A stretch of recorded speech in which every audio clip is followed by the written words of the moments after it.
E hoje, em especial, nós vamos falar sobre a teoria da evolução. Então, aí na sua casa, você vai abrir o livro de Gênesis, no capítulo 1, versículos 24 a 31, e você vai ler esse texto. Esse vídeo vai ficar gravado, né? Então você dá uma pausa, você lê esse texto, e depois a gente volta aqui para a nossa aula, que as nossas conclusões irão ser com base nesse texto.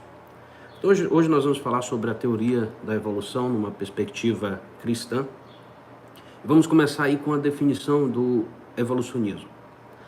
O evolucionismo ele é uma teoria científica que postula que as espécies de seres vivos mudam ao longo do tempo.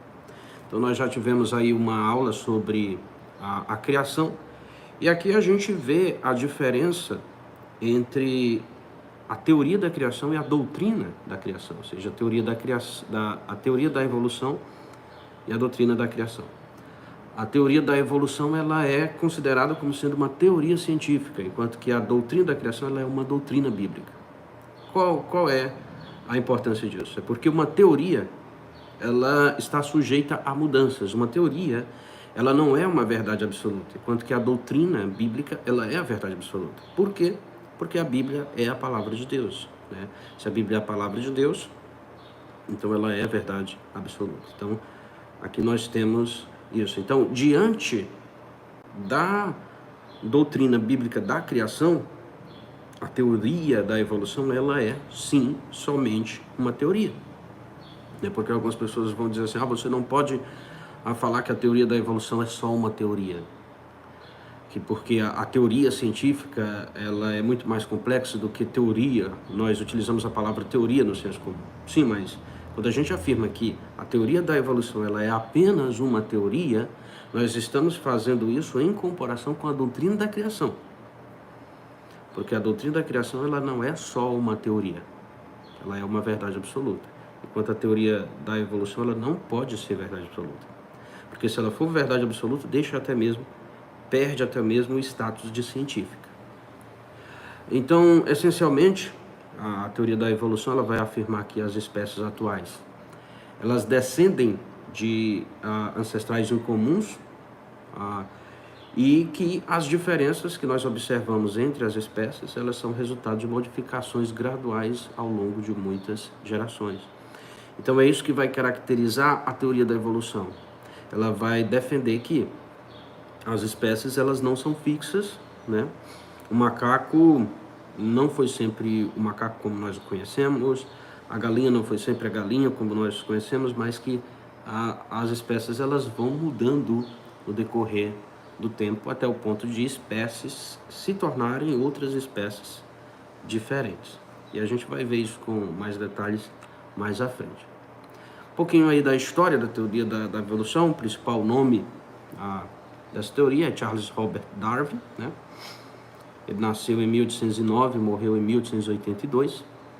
Ele foi um teólogo, naturalista, geólogo e biólogo inglês. Ele foi amplamente reconhecido por suas contribuições que são consideradas revolucionárias para a biologia. E a principal contribuição dele vai ser essa ideia de seleção natural, a ideia que também a gente vai estudar um pouquinho mais à frente em nossos vídeos. Vamos ver um pouquinho aí da história de Charles Darwin. Ele nasceu em Shrewsbury, na Inglaterra. Ele nasceu ali de uma família muito abastada, né? Ele era filho de um médico muito bem sucedido, e uma família que era também intelectualmente ativa, né? Então, os parentes, o avô de Darwin, por exemplo, eles estavam envolvidos nas discussões intelectuais daquela época. Inicialmente, então, Darwin ele vai estudar na Universidade de Edimburgo, e ali ele vai estudar medicina. Então ele vai começar o curso de medicina, mas ele não vai se interessar na prática da medicina. Por quê? Porque ele, alguns vão dizer que ele olhou para a forma como eram feitas as cirurgias, de uma forma bastante rudimentar naquela época, e ele não quis ir para a prática da medicina. Então ele não concluiu o curso de medicina, ele desistiu, E aí, posteriormente, o pai dele vai colocar ele na Universidade de Cambridge e para ele estudar teologia para se tornar um clérigo anglicano. Então veja só, a formação acadêmica de Charles Darwin é teologia, né? A biologia não tinha naquela época, pelo menos não como nós a conhecemos.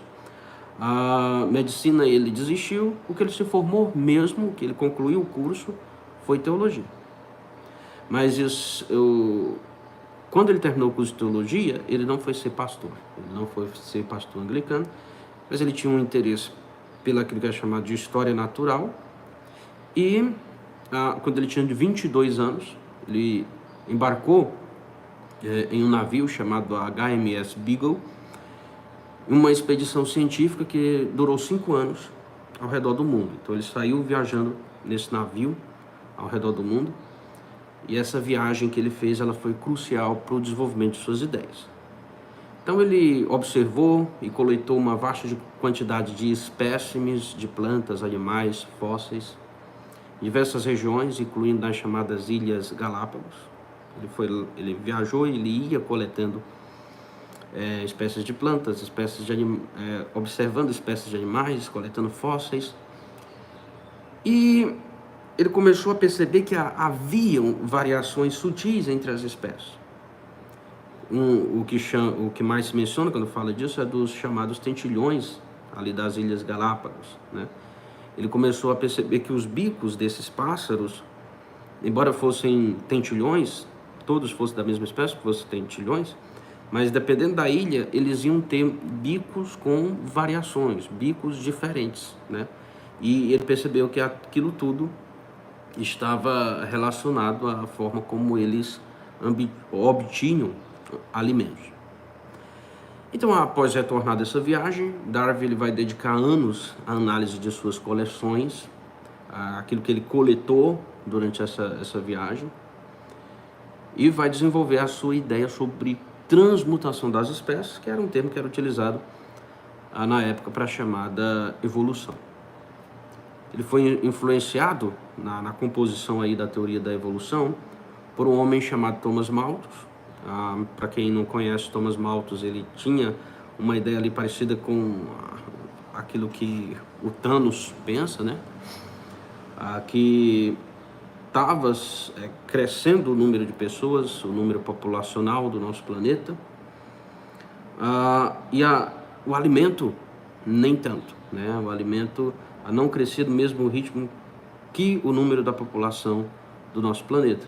E ele achava que um dia a economia ia entrar em colapso, não teria comida o suficiente para o tanto de pessoas e até mesmo animais que iria ter.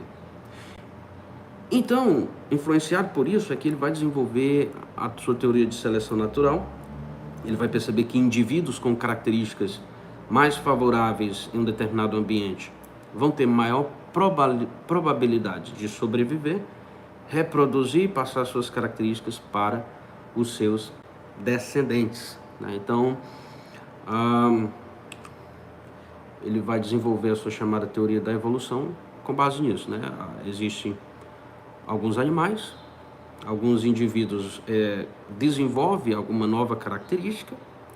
Aqueles indivíduos que desenvolvem características que são favoráveis ali no ambiente em que ele está, eles transmitem essas características para os seus descendentes, enquanto que aqueles que não desenvolvem essas características, eles acabam morrendo e acabam sendo extintos, e assim acontece a mudança da espécie. As espécies, então, de uma forma natural, elas vão se modificando, né? E essa mudança, ela ocorre de uma forma aleatória.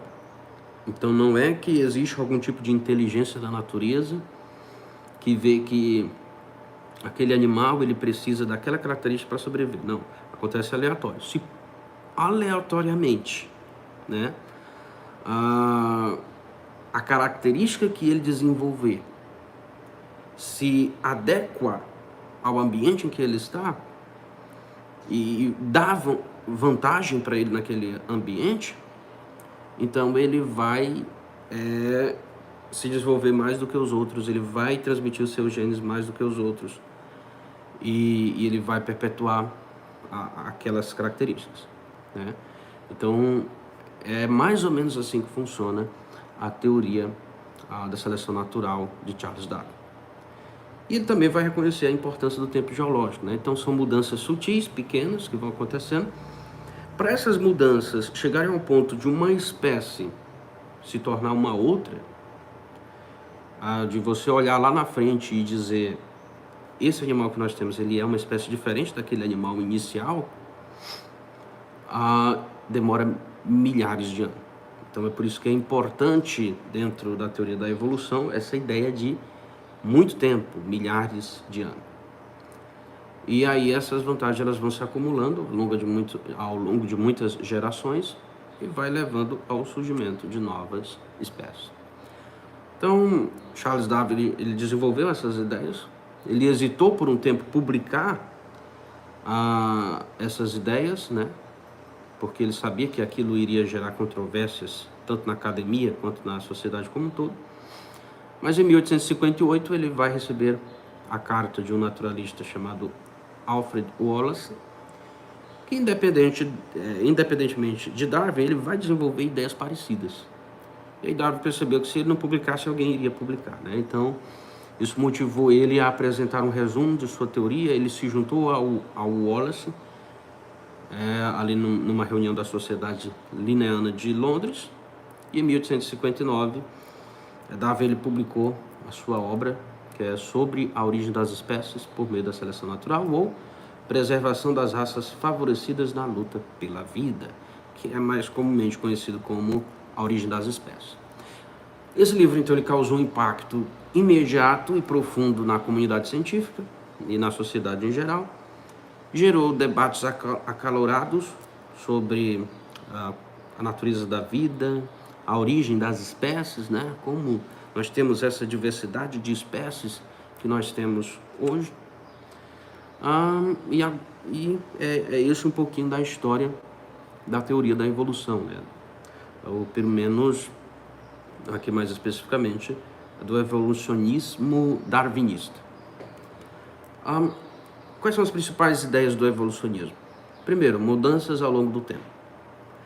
Então, um princípio, uma ideia basilar para a evolução é isso, que acontecem mudanças ao longo do tempo.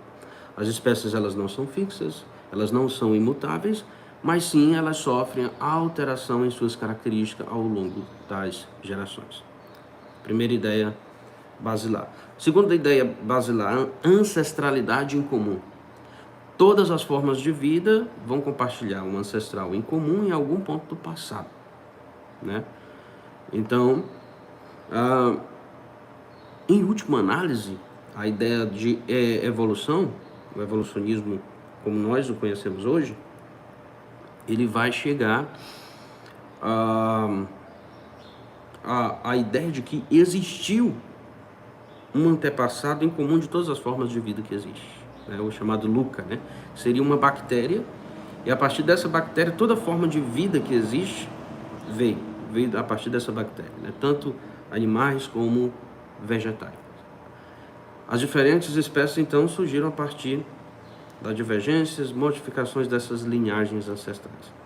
Então, essa é a segunda coisa, ancestralidade em comum.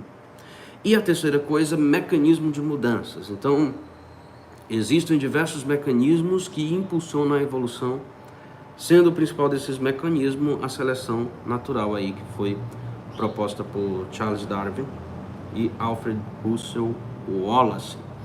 Outros mecanismos vão incluir aí mutações genéticas, fluxo genético, deriva genética.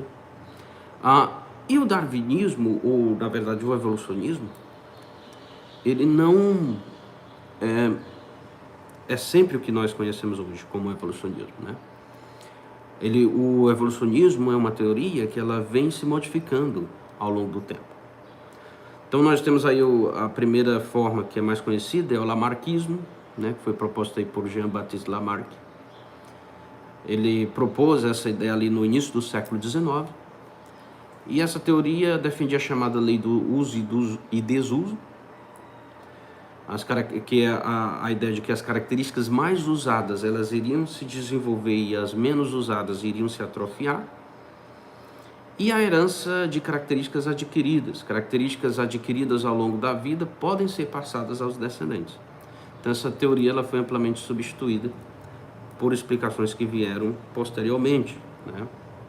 Então a ideia dele é que quando um animal possuía, por exemplo, um membro que ele utilizava muito, aquele membro iria se desenvolver e se ele possuía alguma outra parte do seu corpo que ele não utilizava ela muito, ela iria se atrofiar. E os animais eles teriam capacidade de transmitir as suas características para a sua descendência.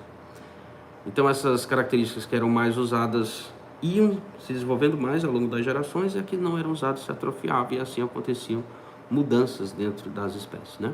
Só que hoje o lamarckismo não é aceito, né? Porque confunde aí fenótipo com genótipo, né? Fenótipo é as mudanças físicas que acontecem no nosso corpo. Só que as mudanças que acontecem no nosso corpo, elas não são suficientes para nós passarmos essas características para os nossos descendentes, né? Porque se fosse assim, se eu fizesse uma tatuagem, por exemplo, meu filho ia nascer com a tatuagem, né? Tem aquelas mulheres ali na África, né? Que tem umas tribos que as mulheres usam um tipo de turbante aqui no pescoço, que elas ficam com o pescoço mais alongado, mas quando as filhas delas nascem com o pescoço normal, e elas também têm que usar aquilo no pescoço para alongar depois, né? Então, mudanças fenótipas não causam mudanças genótipas. As mudanças elas têm que ocorrer nos genes.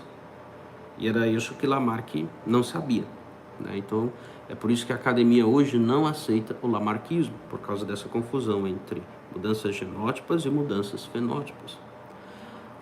E há também, aí depois é que vem o darwinismo, né? Que é aí proposto por Charles Darwin, no livro A Origem das Espécies, que é exatamente a ideia que nós apresentamos anteriormente, né?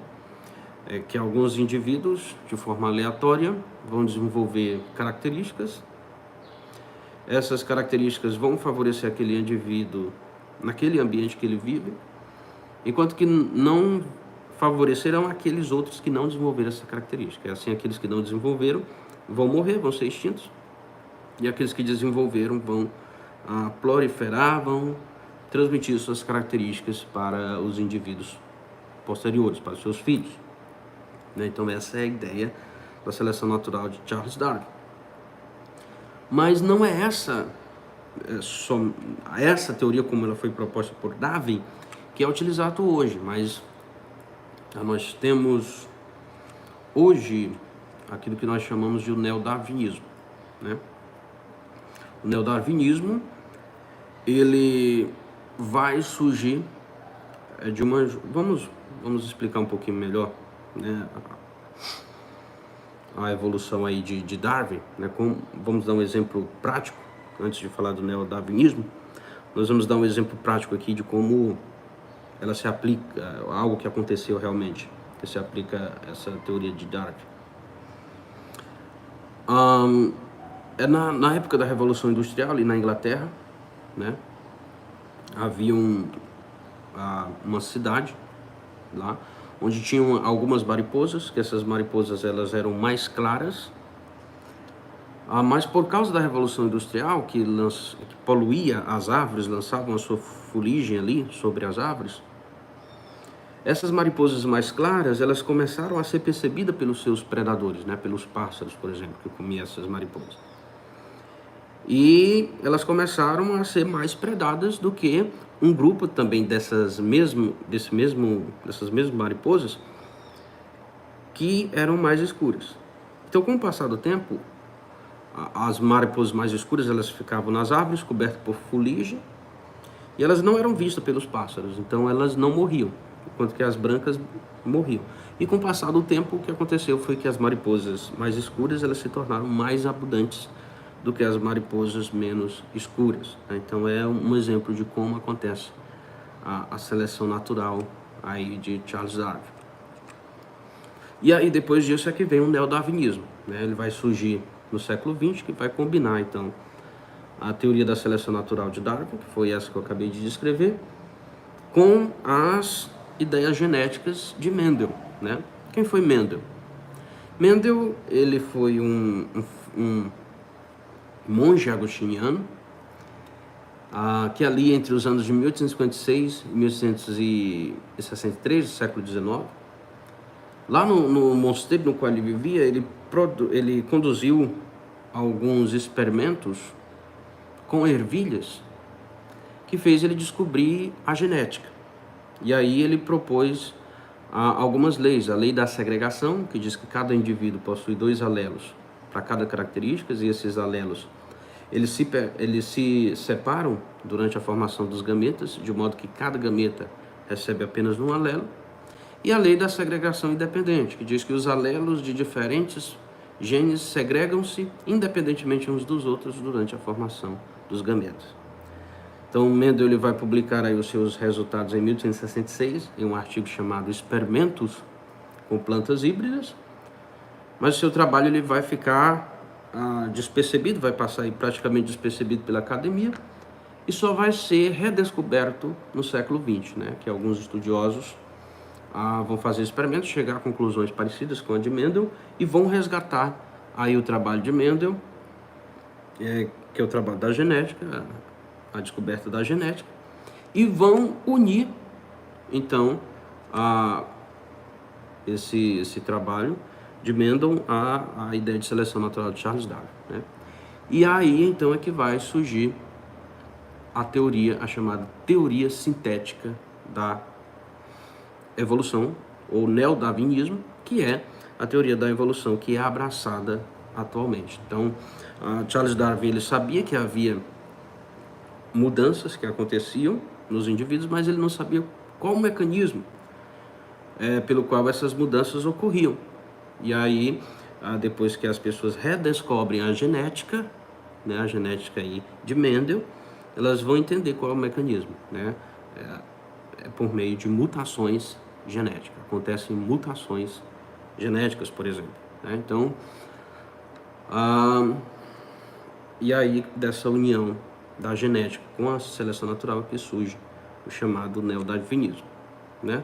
Nós temos exemplos disso, né? Que é, por exemplo,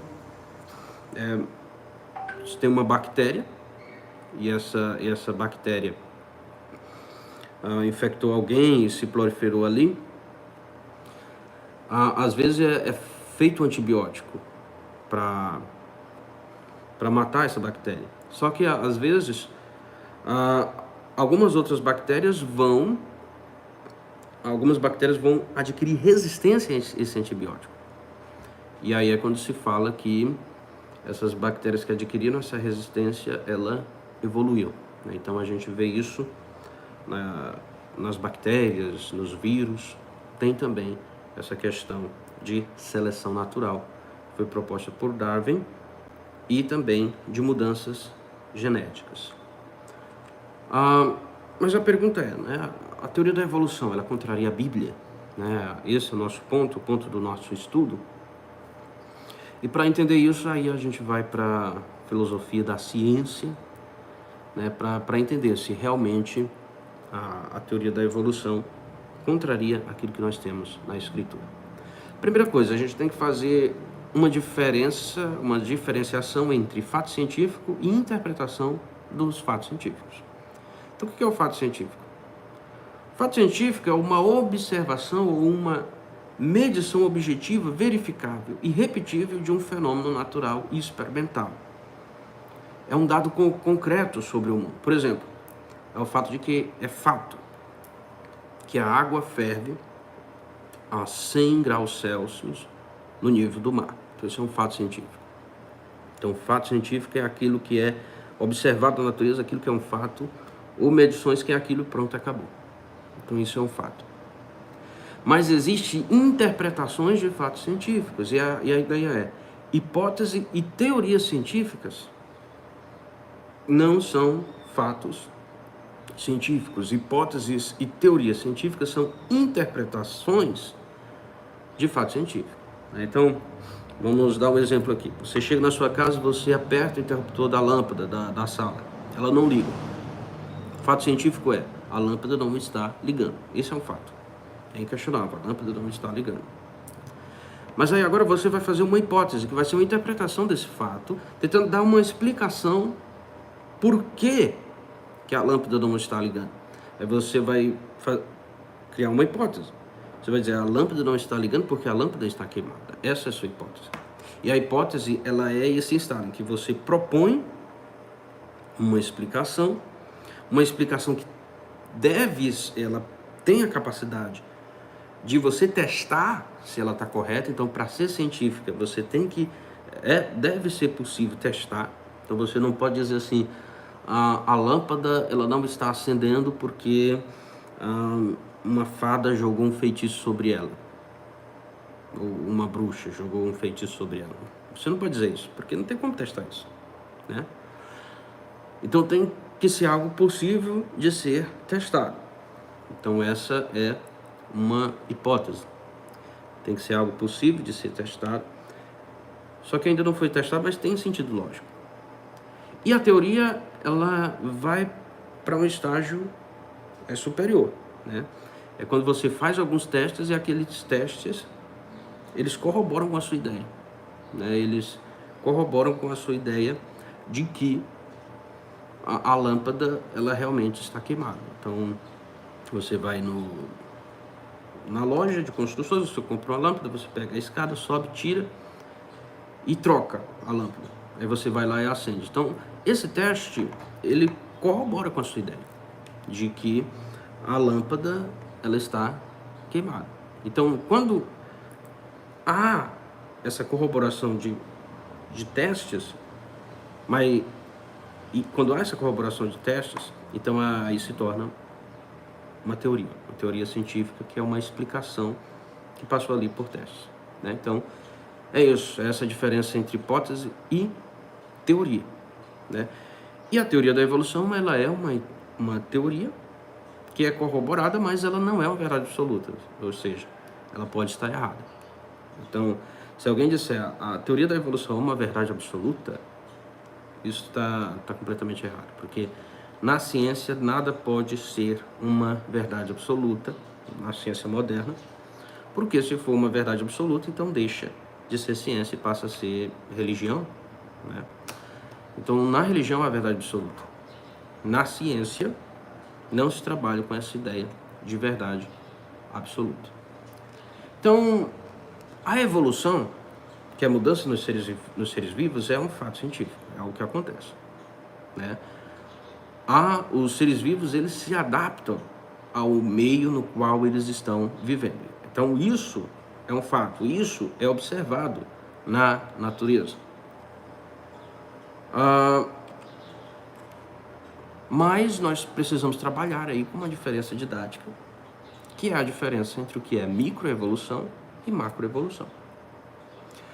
O que é a microevolução? A microevolução vai se referir a mudanças evolutivas que ocorrem dentro de uma espécie ou de um pequeno grupo de espécies relacionadas, geralmente ao longo de curtos períodos de tempos e de geração. Então, esses exemplos que a gente deu até agora, né, a mudança ali nas mariposas da Inglaterra e a mudança em bactérias, isso é um exemplo de microevolução, não é macroevolução. Porque as mariposas tiveram mudanças, mas elas continuaram sendo mariposas, elas não se tornaram um outro tipo de animal, continuaram sendo mariposas. Os vírus, as bactérias possuem mudanças, ganham novas características, adquirem novas características, mas uma bactéria não se torna um outro tipo de ser vivo.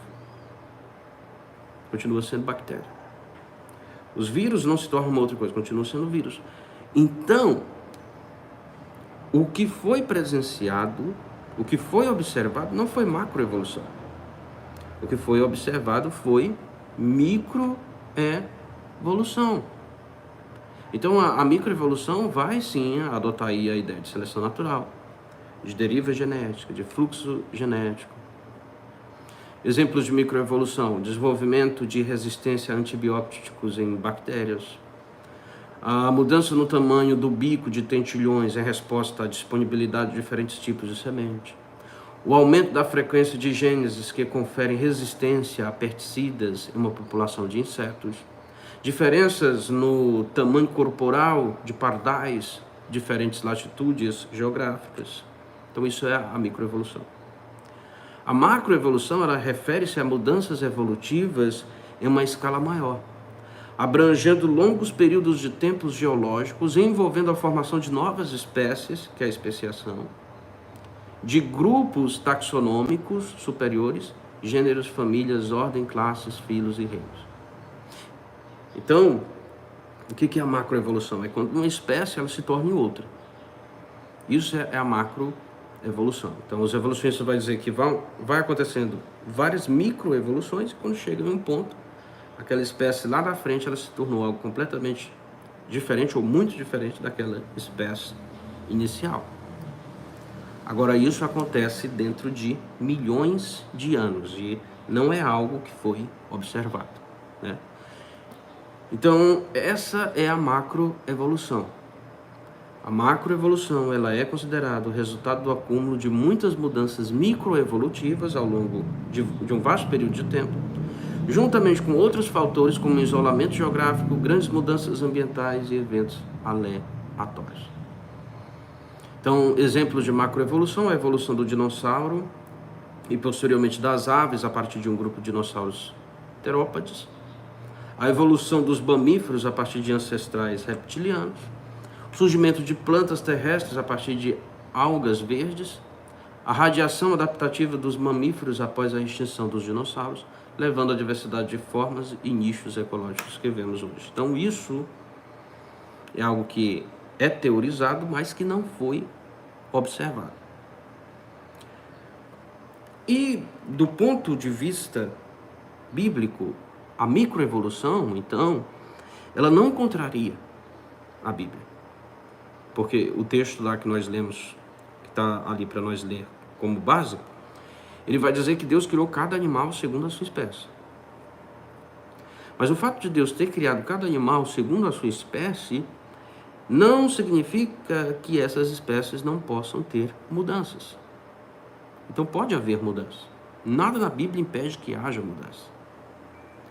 Então é possível microevolução acontecer e isso não contraria a Bíblia.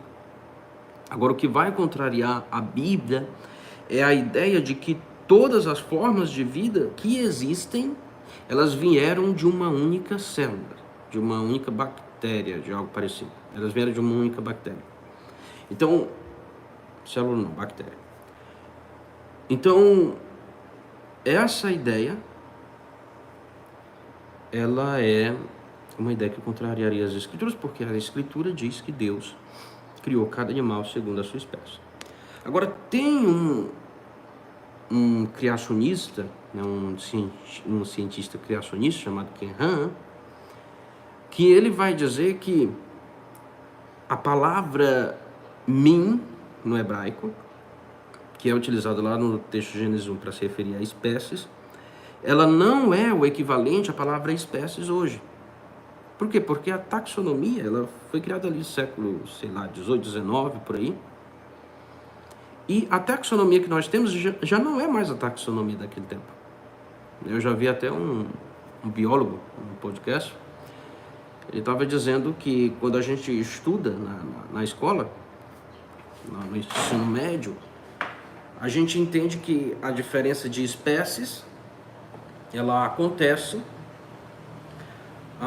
quando um animal ele cruza com um outro animal ali, ele não consegue reproduzir, né? O animal de uma espécie cruza com outra ali de uma espécie parecida, mas não consegue reproduzir, então isso significa que é uma nova espécie. Então a gente aprendia isso na escola, pelo menos aprendia.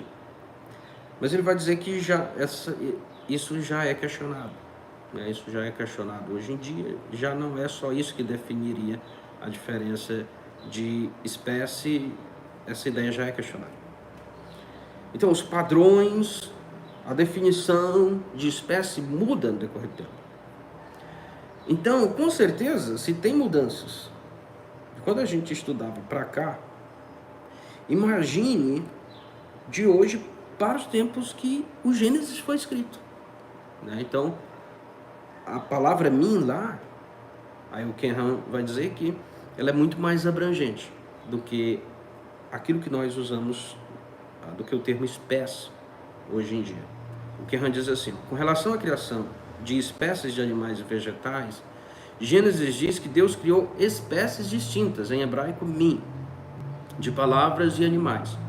Os cientistas criacionistas pensam, com base em evidências publicadas de reprodução bem-sucedida, que as espécies criadas são principalmente equivalentes à família, não espécie ou gênero, no sistema de classificação moderno. Então, para eles, o min se referia até aquilo que nós conhecemos hoje como famílias, né? E aí ele reconhece que pode haver evolução até esse ponto, mas a partir daí, não, né? Então, por exemplo, o gato, a onça, né, os felinos, como um todo, podem ter tido um único ancestral em comum. Deus não criou o gato, a onça e tal. Deus criou um único animal felino, e desse animal felino vieram outros animais, como o gato, a onça, o tigre, a pantera e tudo mais. Então, só um exemplo.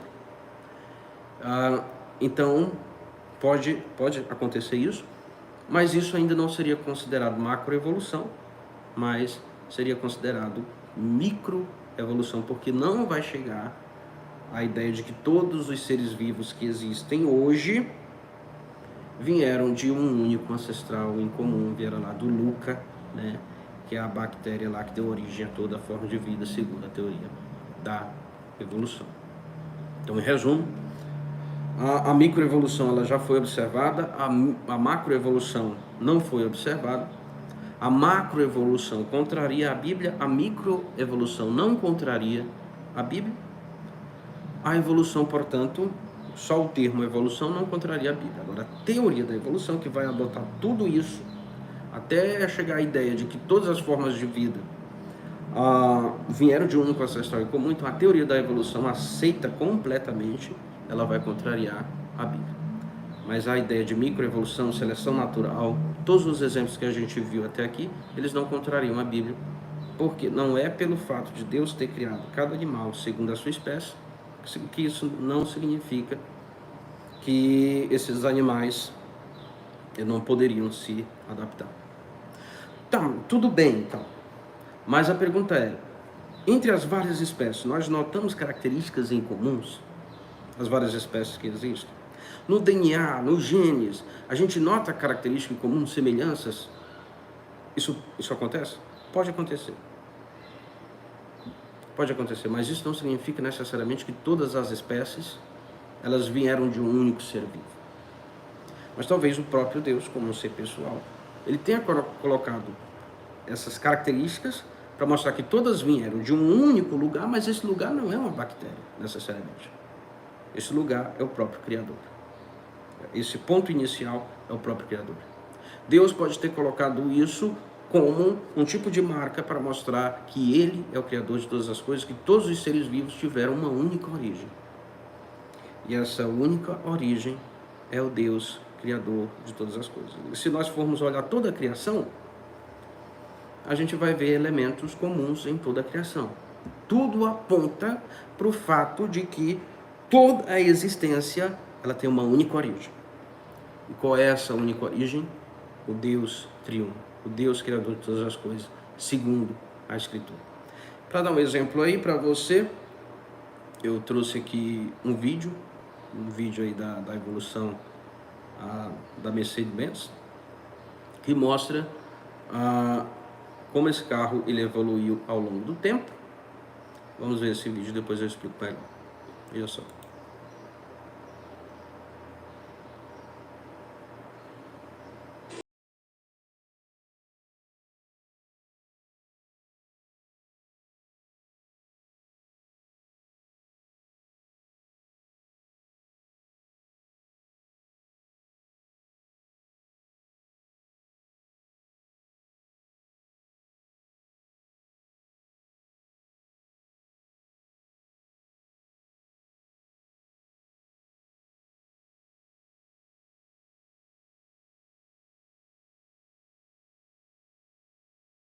a evolução desse carro, você vê até os faróis se separando, voltando. Então realmente você vê características incomuns. Mas isso não significa que um carro nasceu do outro, né? Foi um carro, deu à luz a um outro carro. Não.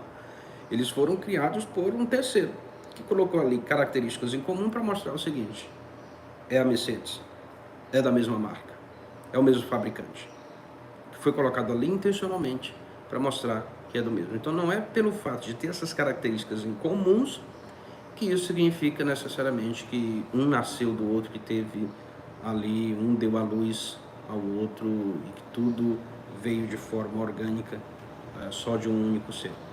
Então, é um exemplo, né? Então, pode ter características entre os diversos seres vivos? Tem.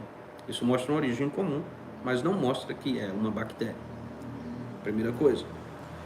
E segunda, tem características em comuns entre todos os seres da criação. Não somente seres vivos, mas até seres não vivos, você vai encontrar características em comuns ali se você for investigar.